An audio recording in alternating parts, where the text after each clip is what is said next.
السلام علیکم ملګرو، نقیب یوسفزی یم او ډېر ښایسته موسم دی. ریاض 18 نمبر کې غر سر ته راختلي عمر محمد را سره ناست دی خواته او غوښتل مې چې د ملګرو سره به لږ ګپ شپ ولګو او یو غزل به تاسو ټولو ته ډالۍ کړم په ترنم کې.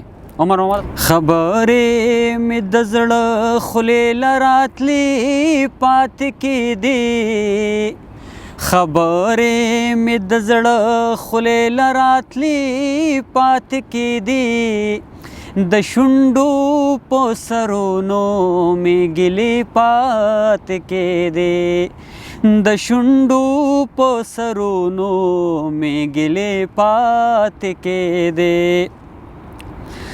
زمونږ تر منځ ستا یوه خبره داسې وه چې زمونږ تر منځ ستا یوه خبره داسې وه چې زمونږ تر منځ ډېرې فاصلې پاتې کېدې، زمونږ تر منځ ډېرې فاصلې پاتې کېدې، د شونډو په سرونو مې ګلې پاتې کېدې.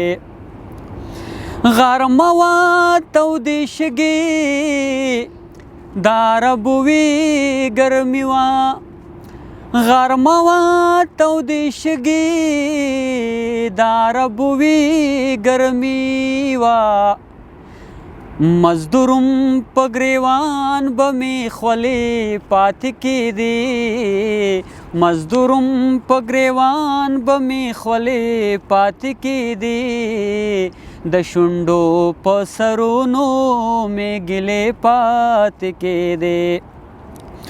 زمونږ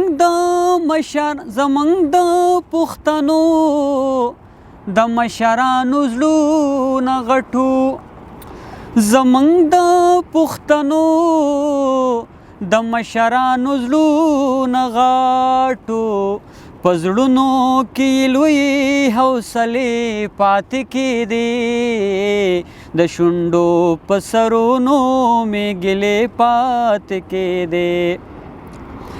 امنا زما بچوړیا ته مې پاتې کړې منم خو، امنا زما بچوړیا ته مې پاتې کړې منم خو، دانه چې ستا د یادو سلسلې پاتې کېدې، دانه چې ستا د یادو سلسلې پاتې کېدې، د شونډو په سرونو مې ګلې پاتې کېدې.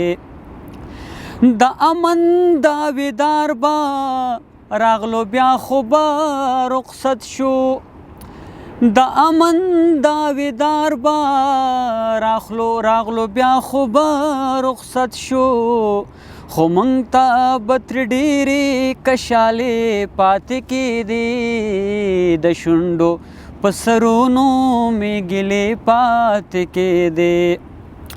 نقیب دی جدایۍ ته تیار نه وم چې غرضو، نقیب دی جدایۍ ته تیار نه وم چې غرضو، په ډېره بې وسۍ رانه شنګلې پاتې کېدې، په ډېره بې وسۍ رانه شنګلې پاتې کېدې، د شونډو په سرونو مې ګلې پاتې کېدې.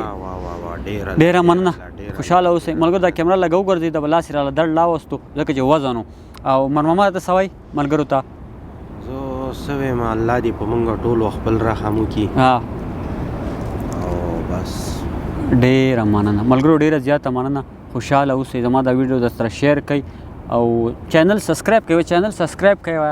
بس چلو سره وکړئ، کته بره یې کوئ، ګوتې متې ولور کوئ، په خپله به سبسکرایب شو. خوشحاله اوسئ.